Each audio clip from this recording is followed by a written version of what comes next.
Kriti Kharbanda and I'm your cover star for GlobalSpa. When I made my debut, I was extremely young. I think I was just 17. So obviously learnt a lot about life along the way, met a lot of people that I drew a lot of inspiration from. I think I've become a little bit more level-headed.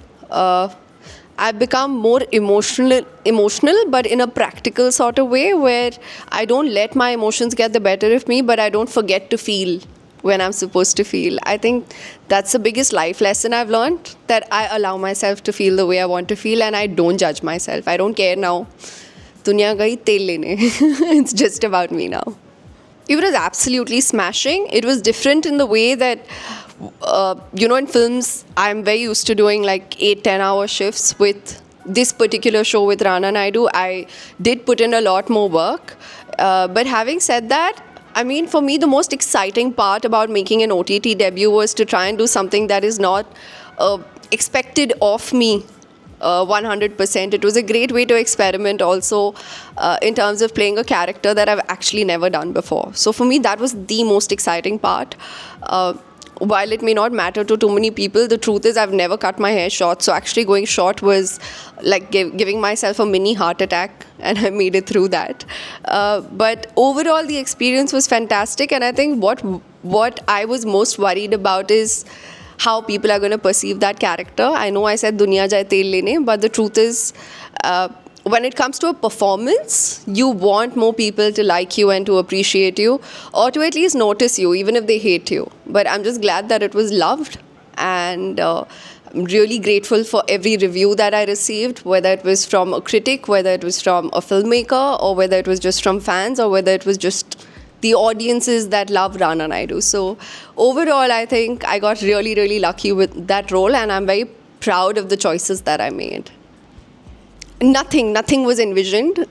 Jewelry designing also happened because I actually started college, and I'm like, मेरे से नहीं हो रहा है ये. Like, words were just going everywhere, letters were getting jumbled in a book, and I realized how I am as a person. I realized how creative I am. So if you give me a paintbrush and a drawing book, see, that's something I always carry even on vacation. That is something that I have to do. I have to look at things around me and I have to start drawing. It's my most favorite thing to do on a vacation.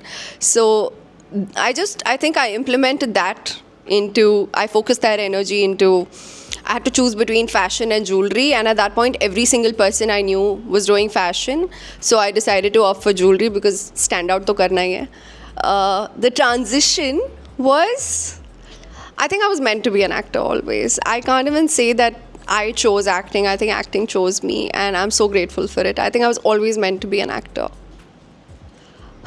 I like keeping things comfortable. For me, fits are extremely important. Like the way an outfit looks on you is very, very important, more than what it's made of. Like not everything is for everyone. So trying to find your individual style, for me, it's all about comfort. And when I look in the mirror, even if the world is telling me I'm looking hot, and if I don't feel hot in that outfit, I will not wear it. So I think that's how I found my style vibe. Obviously, the role of the stylist is obviously very, very important, but I take a lot of pride in the fact that my wedding looks was everything that I wanted to do. I remember there were a ton of people who told me, don't do a red chuda. And I was like, nahi, but I'm a Punjabi bride and chuda lal hi hota hai. So that was my argument. I was very clear that I wanted to wear my mom's wedding dupatta. I was very clear I wanted to wear nani ka haar. I knew that I wanted to keep it simple. I didn't want to go over the top. For me, my wedding was not a fashion moment. It was me being Kriti Kharbanda, not the actor. It was pure bliss. I just literally wore my heart in terms of clothes and on my sleeves. But thank you for appreciating it. That's what I would say. I've seen a lot of people drawing inspiration from it. And I think it just felt very nice that I followed my heart, and I'm grateful that the entire team came together to let me follow my heart also. That friendships evolve with time, and just because certain things don't work out, it just means that wasn't meant for you, whether it is a film, whether it is a person. So जब वो कहते हैं ना कि industry में दोस्त नहीं होते, ये सच नहीं है. with time you realize कि कुछ दोस्त होते हैं, and I think that's the biggest lesson I've learned, that you have to make a choice. Are you becoming friends with them because you want to benefit from them, or do you want to be friends with them because this is a human being you want to keep in your life? And that is something that I've learned over the last 10 years. It's a gut thing. Like my gut tells me ye karo, my gut tells me ye mat karo. Very recently, in fact, there was a script that came to me, and I really enjoyed reading it, and everything seemed perfect, but my gut kept telling me don't do it. And I'm very proud of the choices that I make. So I don't want tomorrow to turn around and look at myself and be like, हाँ ठीक है ये कर लिया तो क्या हो गया. I'm just not that girl. But having said that, I think that's also important. You have to be a little smart about the way you make decisions. I've been picky and choosy, but I've always listened to my gut. And I've done things for a reason. I've never done anything without a reason. I've always had a very specific reason to choose certain roles and why I'm doing a film or why I'm doing a show. But the gut plays a very important role, and I think this is something that everyone has in them. It's inbuilt. Your heart will always tell you whether something is meant for you or not. You know, before I do that, the reason I became a skincare addict is also because, you know, after a period of time, people comment and they tell you ये ठीक नहीं है या वो ठीक नहीं है या नाक टेढ़ी है या चिन बड़ी है या जो भी. And I remember this one time I went to a dermat's clinic, and she was very kind, and she started drawing on my face just to tell me what my flaws are.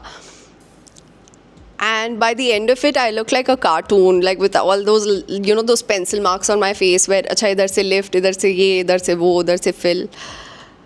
And I remember staring at myself in the mirror, and I'm like, Kriti यार, अगर तू अपना skin का थोड़ा ध्यान रख लेगी, शायद ये नौबत नहीं आएगी. जाना थोड़ा कर. That's how it all began for me, because I saw, you know, this drawing of myself in the mirror which looked hideous. I'm like, अच्छा ठीक है, what happens when all of this goes away? Like at one point it will, right? And then fortunately, thanks to AI, back then it was not so much. I'm talking about 3-4 years ago, but thanks to a friend of mine actually who actually did those fillers on computer and showed it to me, and I'm like, okay, ये नहीं करना क्योंकि ये जब जाएगा ये बहुत गंदा लगेगा. So that's how I became a skincare addict. But I think for me it is actually part of therapy.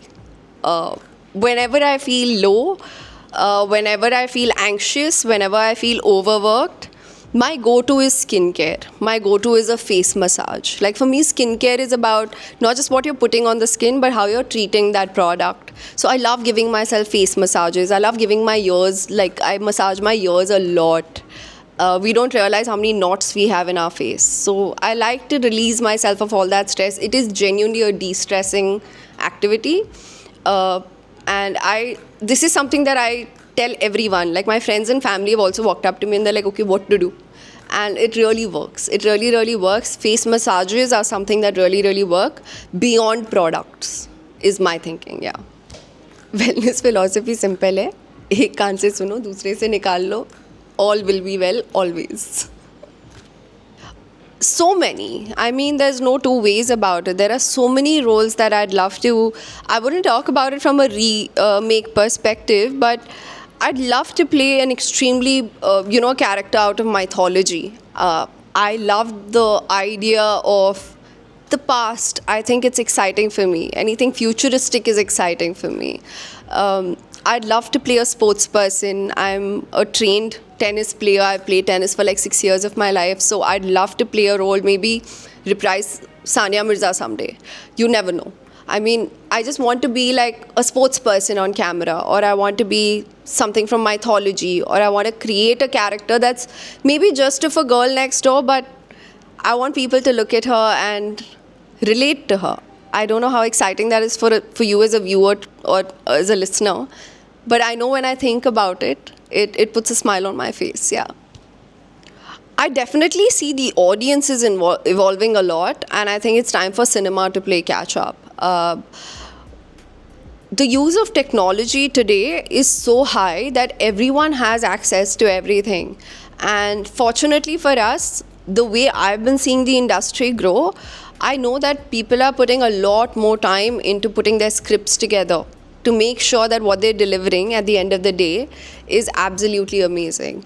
As far as the audiences are concerned, because they have access to so much more content, which is global level content, they are actually pushing us to they're setting up a better or a higher benchmark, and I like playing this game. Like I really like being challenged as a human being. So I think this has been really exciting for me, that the audiences are really challenging us, and I feel like the industry is definitely catching up.